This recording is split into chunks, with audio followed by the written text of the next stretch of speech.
My name is Alex Vizori. I'm Senior Director of Product Management within Fortinet, and today I'm going to cover the cloud management for wireless and switching. So as you could see prior, where we did run our FortiGate, the usual industry standard is you have a switch, you have APs, and you deploy them at will.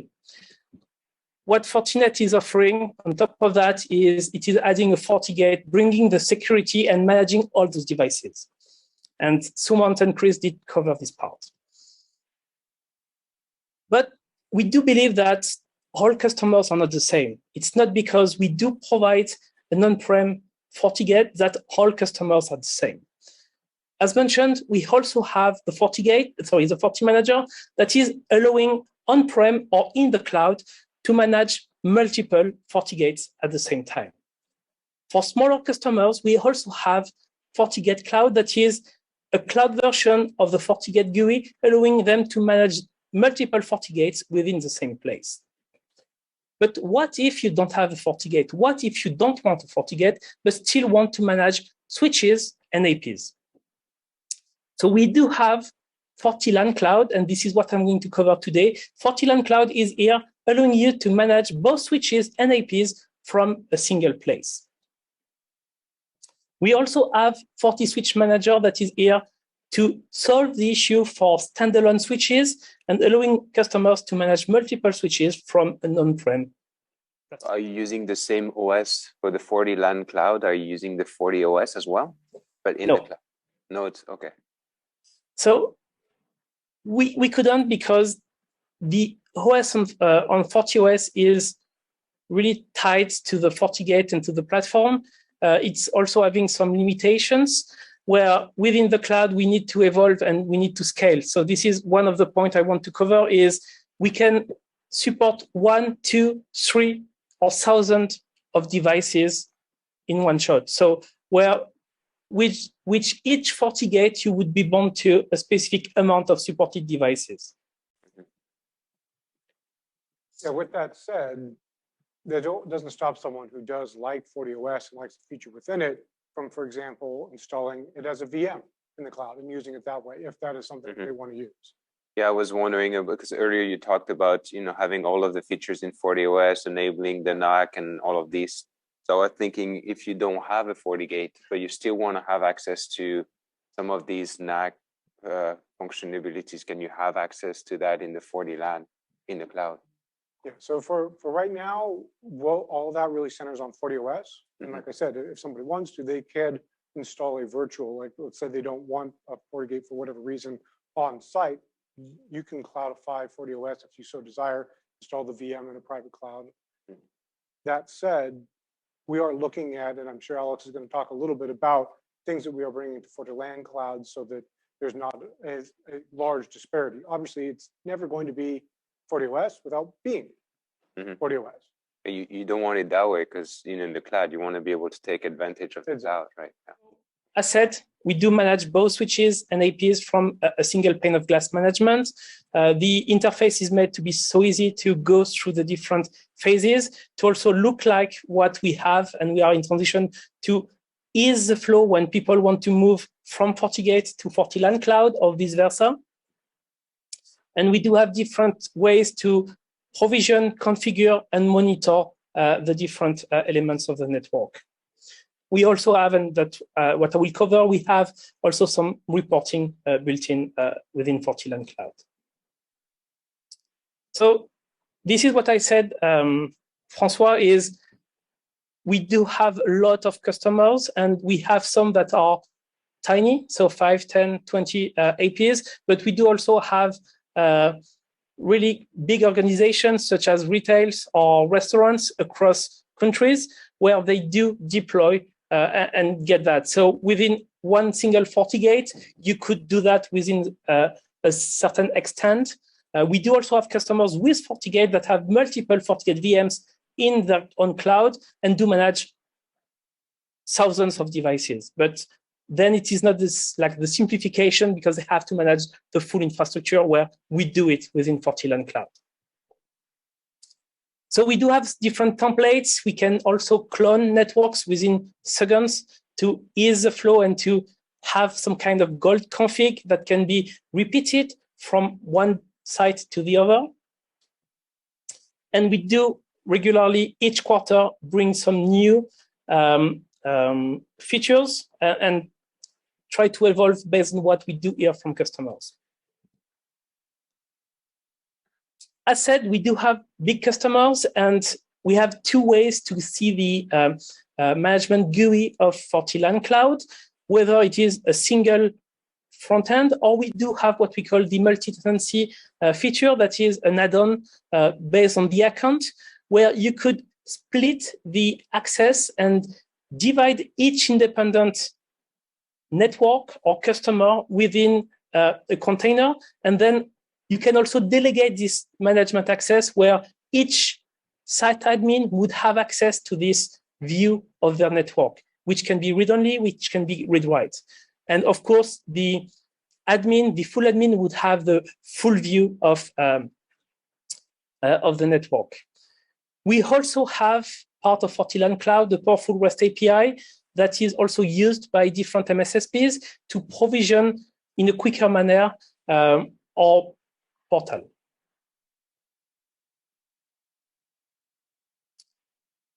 As you know, deploying one, multiple, or hundreds of APs and switches is sometimes quite hard. So we do also have some kind of auto provisioning. We do have zero-touch configuration that is easing the initial configuration push, as well as firmware upgrade to ensure that all the devices within the network can have the latest firmware, as well as the needed config to run within the network.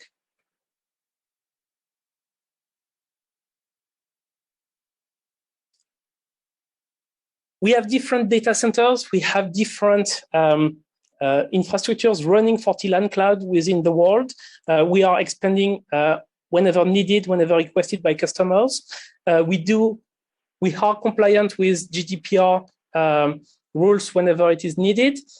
And also we do have two-factor authentication with FortiToken if customers want to have a more robust security whenever log into the portal.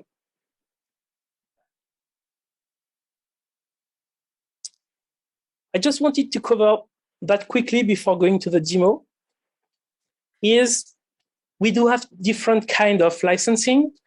We have a free tier because we do believe that anyone should be able to connect their devices with a limited set of features for both switches and APs. Like for switches, by example, single native VLAN, basic configuration, basic monitoring, and 7 days log retention, and a kind of similar for APs, but we do support up to 30 APs for free. Then if you want to have advanced features or more devices, each independent device would need to have a license that would override that and enable all those features and allow those customers to go higher in terms of device counts.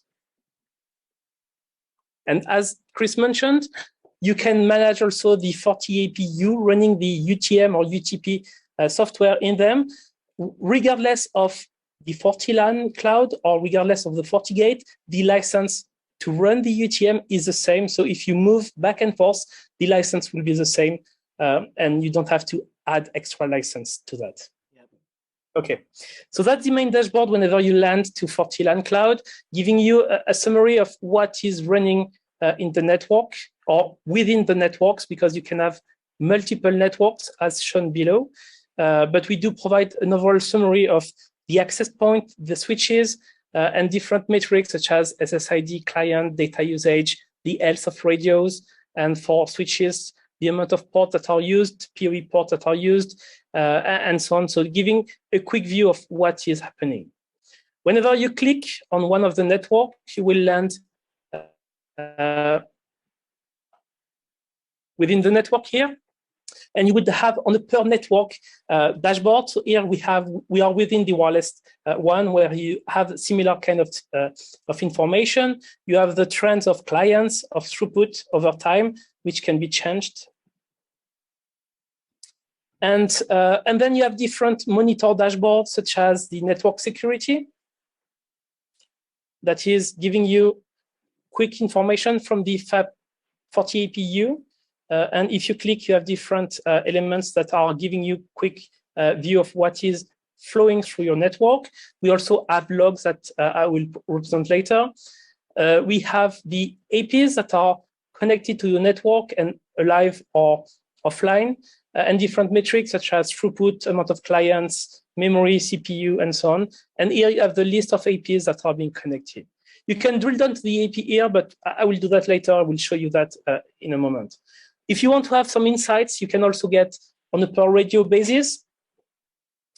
And here we have a split on per AP, per radio, giving you what is happening if they are online, offline, the channel, TX power, the amount of clients, the throughput, and so on. So giving you a quick view of each independent radio.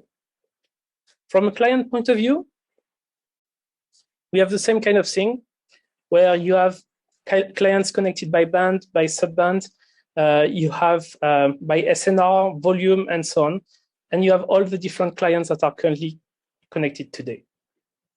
The neighbor IP is here giving you what is being seen by your 40 APs and what is being seen by your 40 APs that is from your own infrastructure. So in this case, I don't see, but you have the source of classification, which would highlight you if you have some APs within your network that are interfering with others. And you can drill down. So for example, if you have a source of interference, you can drill down to the nearest AP and view details of what this AP is seeing.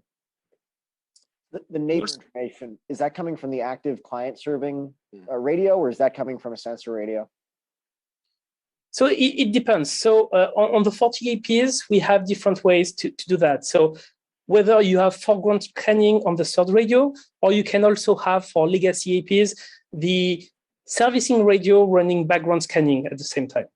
Okay. For the APs, Alex, do you have, like, how do you onboard the APs on the cloud versus the FortiGate? Do you have different ways of doing it? How does that work? So APs in the cloud, we have what we call a FortiCloud key that can be added. And as soon as it is added, the AP would start to be in the inventory, ready to be deployed. So our APs are made in such a way that whenever booting, they would go through a different phase of discovery. They would start first with static IP addressing, then with DHCP with option 138. Then it would go with FortiCloud. In my case, it is FortiLAN Cloud. And then if FortiCloud is not configured, it would try multicast and broadcast. So if there is no FortiGate in the data path and you didn't configure static nor DHCP, and you have claimed this device within FortiCloud, you would get it automatically discovered whenever you did claim it.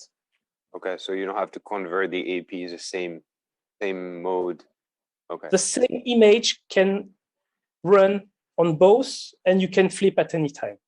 What we have also is whenever the AP is reaching FortiCloud, we have FortiZTP that is here allowing you to deploy your devices wherever you want. They could be on premises, they could be on FortiLAN Cloud, they could be on a FortiManager Cloud or things like that. So we do have the capability to tell those devices whenever reaching the cloud to go to find another controller somewhere else. So with that, we are quite flexible and we are capable to answer any kind of scenario with it. And I'm guessing you support all of the AP models, not just the U models for the cloud? Any FortiAP model is supported on both FortiGate and FortiLAN Cloud. Okay. Similar to switches.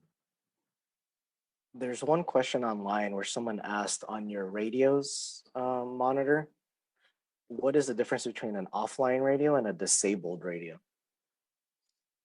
So offline means that the AP is most likely offline. So the radio is offline. Disabled is you can specify within the platform profile if the radio is enabled or disabled. So from the access point of view, we have different ways to allow customers to categorize them. So you can put them into sites and configure your sites at will. Or what we can do is we can have AP tags. So if you have the same building, but by example, you have different floors and you want to, for example, upgrade one floor than the other, or do some operations on the floor, or get one specific SSID broadcasted only on a specific AP tag, this is possible. So simple as here, you see, you define your tags, and then you will be able to do things.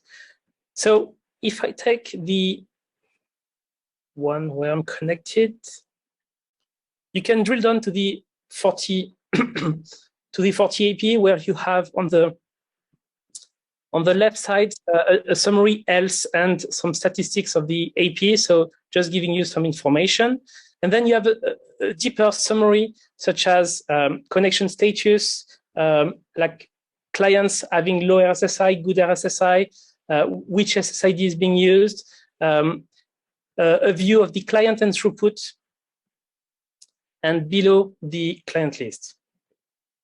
So we do have that. We do have also a more in-depth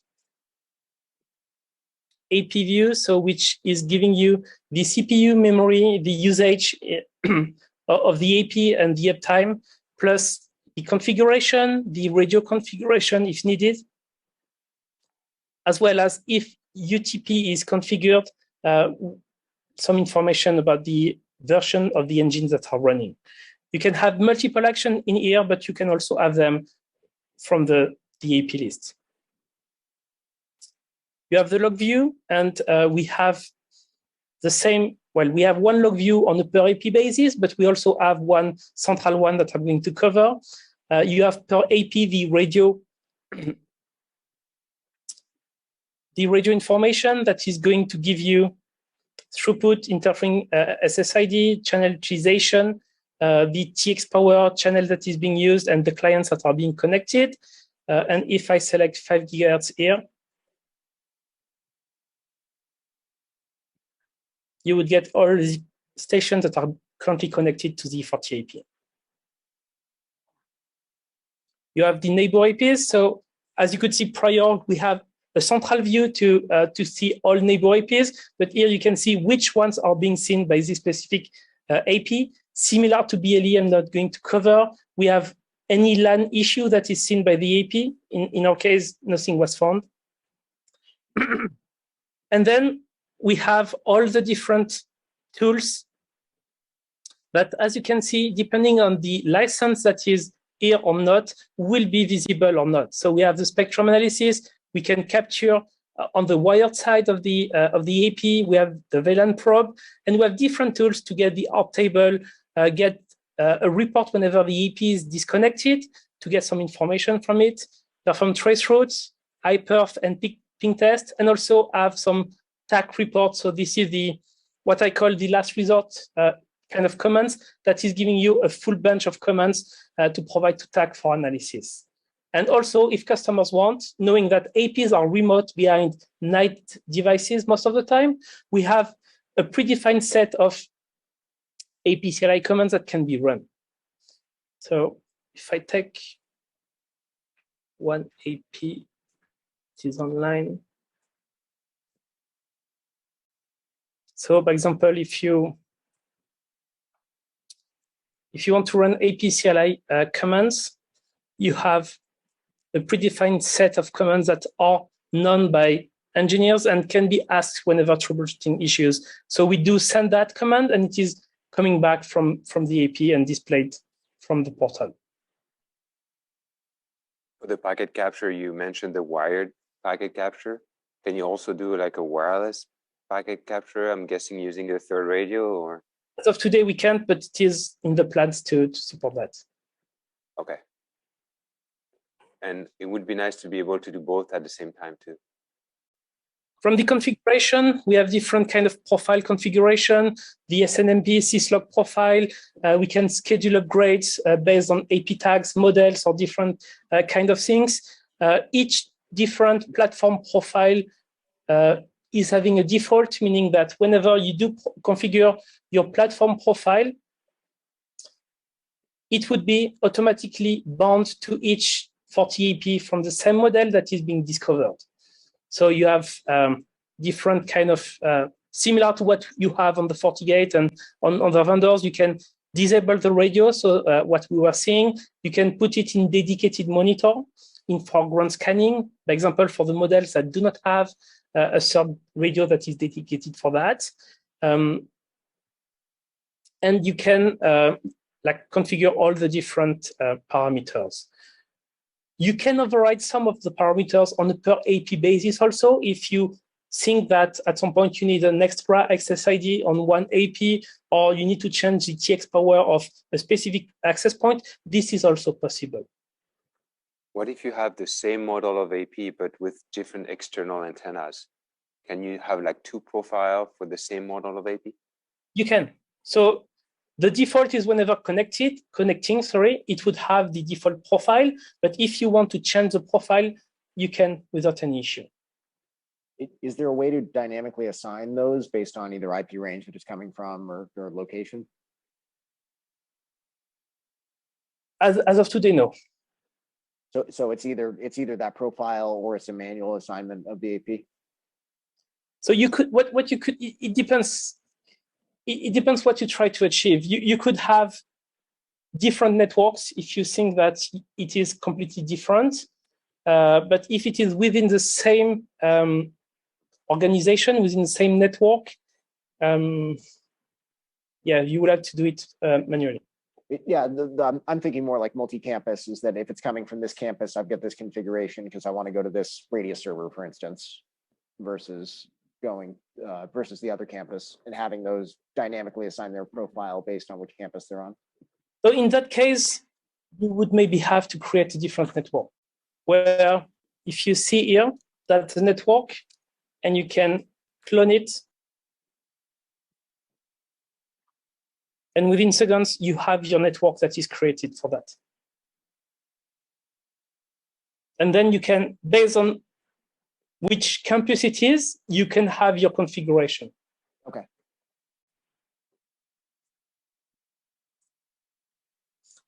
So the SSID configuration is having a nice wizard, allowing you to create the SSID, enabling the SSID broadcasting. If you want to have mesh, the different kind of authentication you want. If you want PSK, WPA3, and so on. We support simple MPSK and multiple MPSK, so I'm not going to do that, but we do support up to 16,000 pre-shared key per AP, which can be divided into multiple groups, and we can assign VLAN and provide schedule, provide a maximum amount of stations per pre-shared key, or bind those pre-shared keys to a specific MAC address. We do support captive portal. We also have IP assignments that can be bridged to the interface or NATed, meaning that we will have the DHCP running on the AP. The different profiles, the default VLAN, and then we have some advanced settings such as cell density and performance with receiver sensitivity, probe response suppression, sticky client, airtime fairness, and so on. PMF, voice enterprise, and fast roaming. And if you want to add some security, we can block intra-SSID, we can have broadcast suppression, we can have layer 3 firewall rules running on the AP, and also tweak the rates. So that's almost what we have as default. And then we have the security, we have the availability, we have the captive portal. Well, I'm going to skip that because it's going to be too long. From the log point of view, so we did see prior that we had a view on a per AP basis. Here we have the overall view of the full network, where you can have the different severities, the different APs that are seeing the issue, the SSIDs, the subtype of issues, and you can filter on them. And you can also have the details of each independent log. And that you have it for wireless. Also, you have it for the UTP, so antivirus, botnet, IPS, web filter, and application log whenever the AP is having the capability and is having the feature that is enabled. Reporting, so we have a report that is on a per network basis that can be scheduled and sent over email or can be accessed directly from FortiLAN Cloud. And, and also the display can be tweaked to fit within the needs of each independent customer. Did I hear that right? You have full UTP on those, even if you're just running the APs, so antivirus and everything? So yeah, the FortiAPU, the UTP series, can have UTP running on them, and all the security will be done at the AP level, and FortiLAN Cloud will just push the configuration and get all the different logs of what has been seen. Moving to switch, so we have the sub-dashboard of the switch that would give you a summary of the connected switches, online, offline, PoE ports that are utilized, the power that is delivered versus remaining, critical events, top PoE users, and so on. So you have different kind of widgets. We have also, similar to APs, the deployed switches, and we have also the drill down that is allowing you to get real insights from the switch itself. So you have a quick summary, you have the general health in terms of CPU, memory, connection uptime. You have the faceplate where each port is being represented, as well as the connection information, such as what is being transmitted and what are the active clients seen within this switch. You can have multiple actions that I'm going to cover in a bit. And what we do have is we have the capability, regardless of where the switch is connected, to directly access the CLI and the GUI of the switch by itself. Meaning that if you want to go deeper and connect to the switch, you can have a direct access to it via our secure connection to it. So if I show, so we have different ports that are on this switch, and with the different features that are being enabled, PoE that is being used, which VLAN, which device is being seen, and so on. We can see the forwarding table, LLDP, and also get details. For example, if I take if I take this switch, we can view details and drill down and get some real information from what is being received from this port.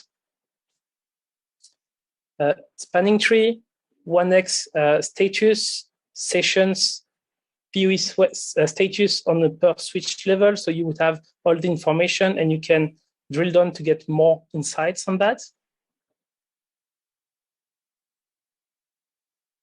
Different modules that are connected. So the SFPs, if they are inserted, if it is empty, you can drill down again. You have the logs also.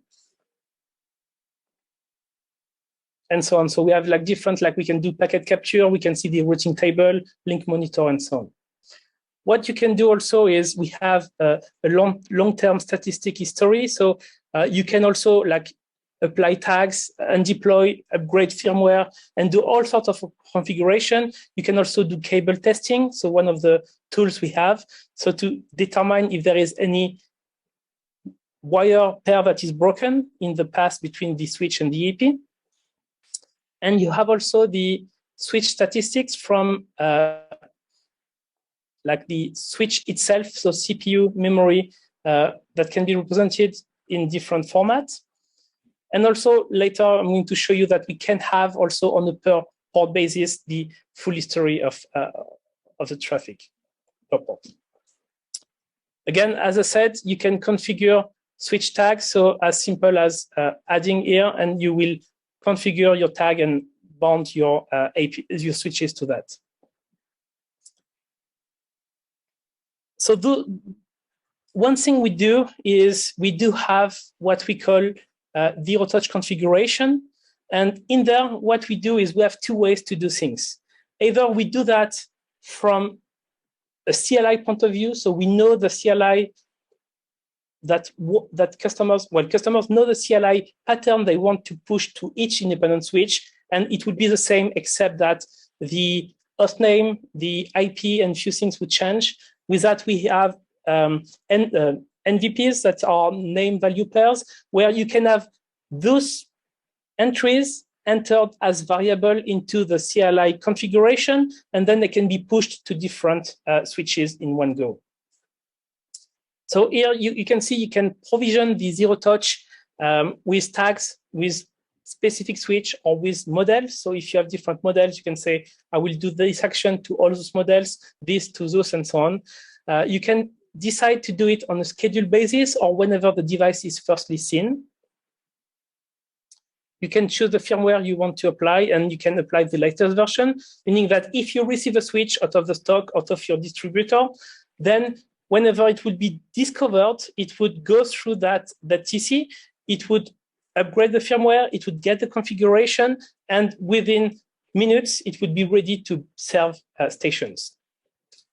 So here, I just did the exercise to show you a CLI config, and I did a mistake earlier, so we are going to see that it is giving some errors.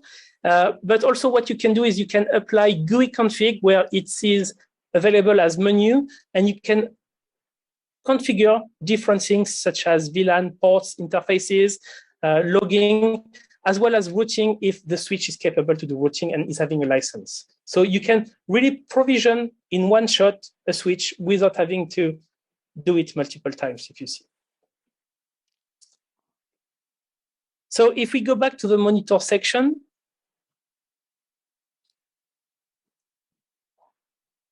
I did earlier a zero-touch configuration.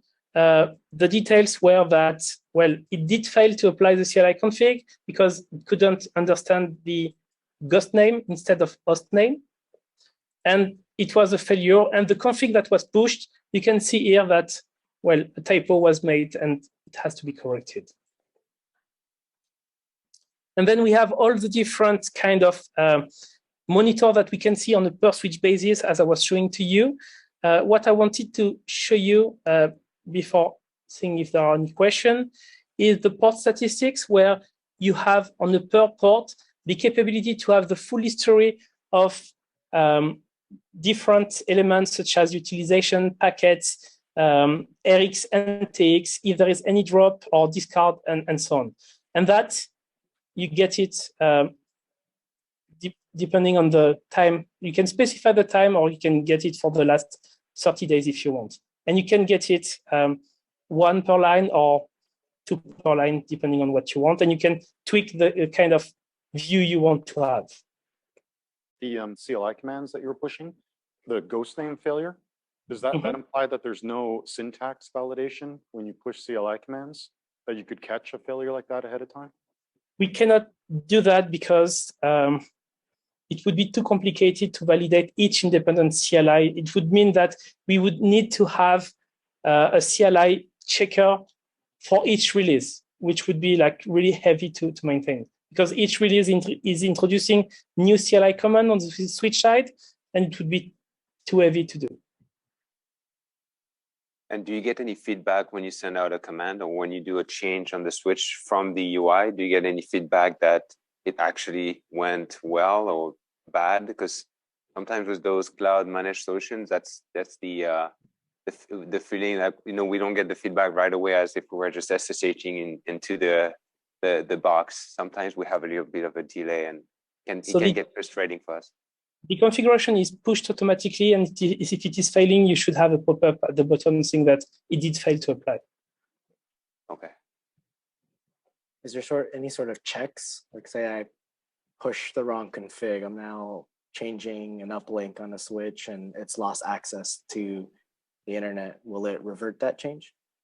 So on switches, there is a way to revert to the previous configuration, previous saved configuration, and we are on our way to find an easy way to allow customers to decide to opt for that. But it means that if you don't validate that the configuration has been properly accepted, it would revert to what was pushed and validated prior. So we are working on an easy way to get that and not get customers going like back and forth, if you see what I mean. So we do have a way on switch side, and we will put that on the GUI of FortiLAN Cloud. Chris, we had a question from Twitter, if we still have a couple of minutes. Yeah. We've seen this AP online with like 10 antennas connected to it. So they were asking, could you do like, could you connect multiple directional antennas, point them in different directions, and have like the radio configured to accommodate that? Or Yeah, we don't currently have a way of telling the AP that you have taken different MIMO antennas and pointed them directionally in different directions. We can work on that if I'd happy to talk to you actually offline about use cases where that's a good thing to be doing. But no, we don't have a way to communicate today that I've pointed these different antennas in different directions. Okay. And I wasn't able to find the documentation online for that AP. So if you guys can share the model number or something, it would be appreciated, because I could only find like a 5 connector for that. I think it's 433. It's the U433F. Yep. U433F, which is different from the 433. Okay. Okay. Awesome. Thank you.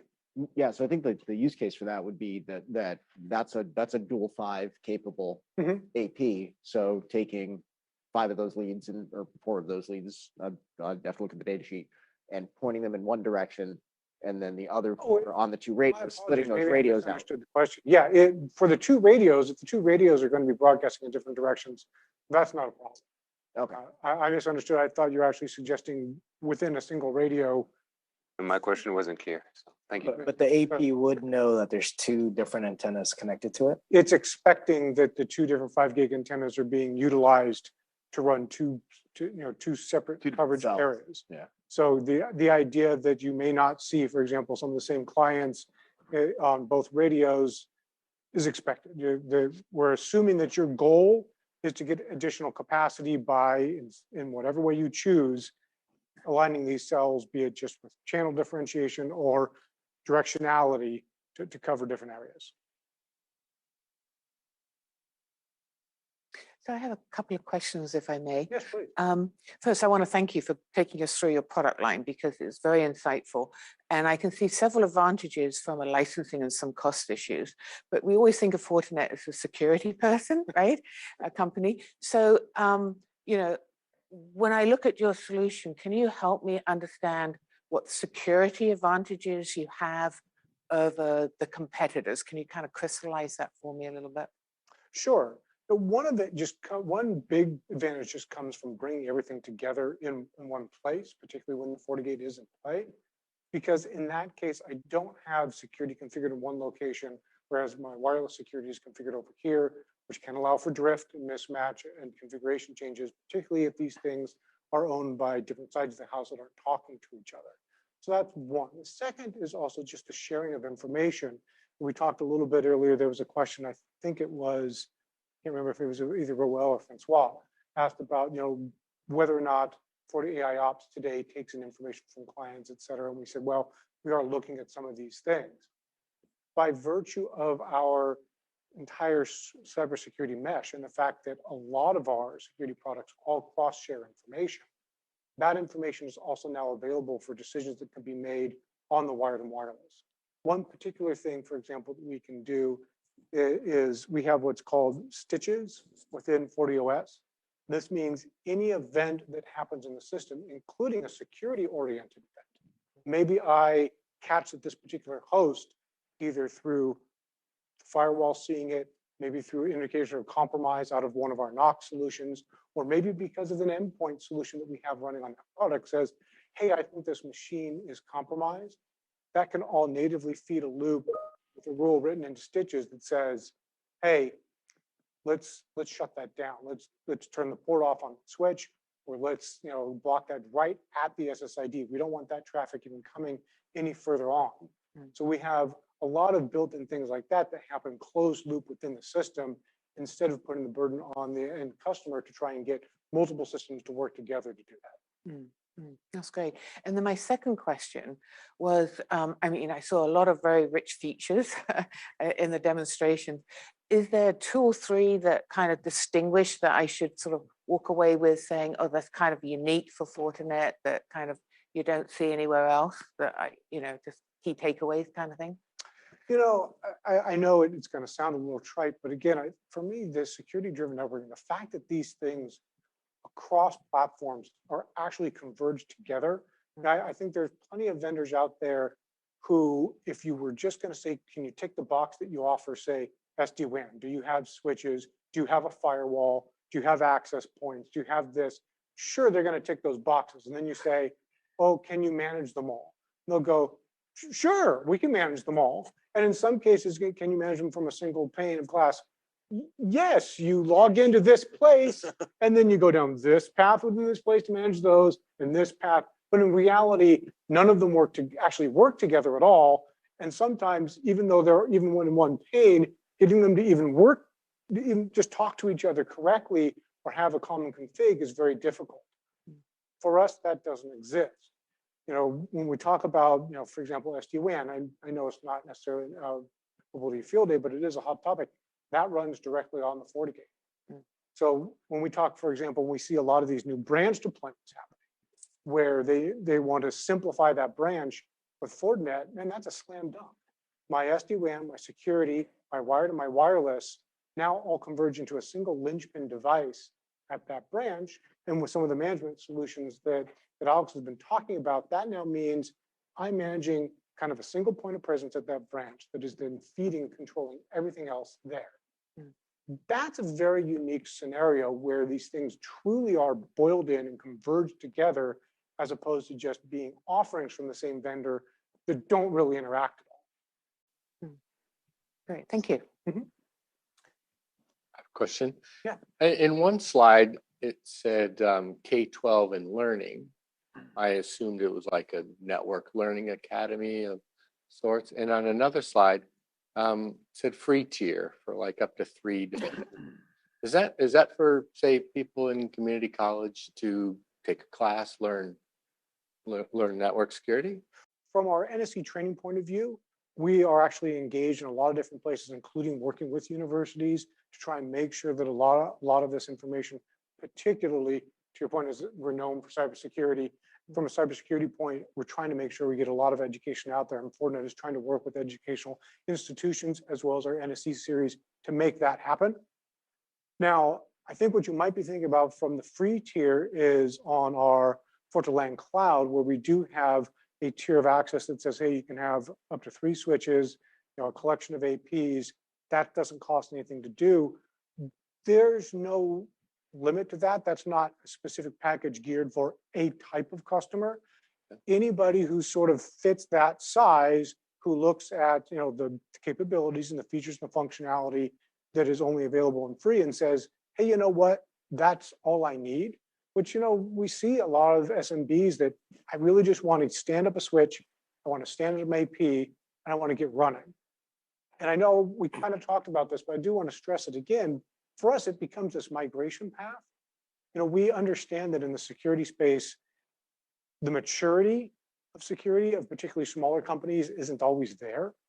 So having something like FortiLAN Cloud where, hey, you know what? If you're just at this stage of, I just need to operate, I want to buy a switch, I want to buy 3 APs, and I want to exist, we can do that for you.